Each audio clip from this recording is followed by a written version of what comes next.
Voilà, donc Sandrine Schwartz, nous nous retrouvons au Salon du Livre, en quelque sorte, des Journées du CRIF, la 6e journée du CRIF. Et là, vous avez sur votre table les intellectuels juifs de 1945 à nos jours. Donc on n'est plus dans la période de l'affaire Dreyfus. Hein. Non.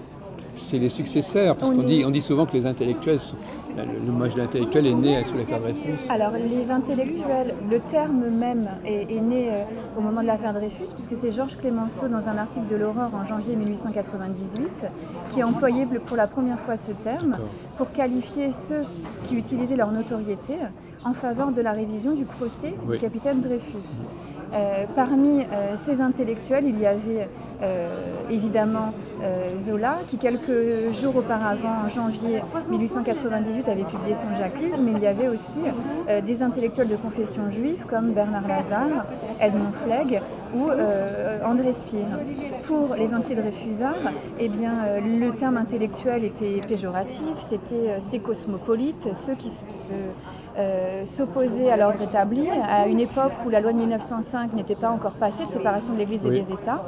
Et donc les juifs étaient pointés du doigt. Donc les précurseurs des intellectuels juifs sont ces trois personnes que je viens de citer, même si l'explication et la définition pour moi n'existent vraiment qu'à partir de 1945, au moment où se développe l'expérience qu'on a appelée l'école de pensée juive de Paris.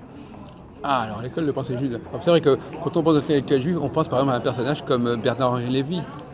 Oui, alors avant de penser à Bernard-Henri Lévy, c'est vrai que déjà définir un intellectuel, c'est quelque chose de compliqué. En plus, quand on lui accole l'adjectif juif, c'est d'autant plus ou fascinant ou dérangeant ou problématique. Alors les intellectuels juifs de langue française, selon cet ouvrage, qui encore une fois ouvre le débat, donc j'apporte une réponse, mais elle peut être évidemment débattue, discutée, c'est de dire que l'intellectuel juif n'existe pleinement en France qu'après l'échec de la modernité incarnée par la Shoah et l'espoir suscité par la création de l'État d'Israël.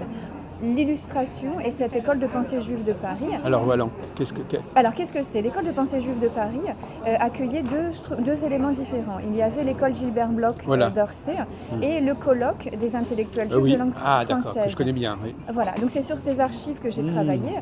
Et quelle était en fait la grande idée de cette école de pensée juive de Paris? C'était de redorer le blason du judaïsme, une religion qui avait failli périr dans les crématoires d'Auschwitz, de former les nouveaux cadres de demain, à une époque où 76 000 juifs avaient été déportés, dont beaucoup de présidents d'associations ou de responsables communautaires. Et le troisième élément était de démontrer que la culture juive faisait partie de la culture universelle, qu'elle pouvait faire partie du grand débat des cultures. Parmi cette école, évidemment, il y avait Emmanuel Levinas, Edmond Flegg, André Neher, Léon Ashkenazi Manitou, Vladimir Yankelevitch, Albert Memmi, et je pourrais vous en citer d'autres. Et vous me parliez de BHL.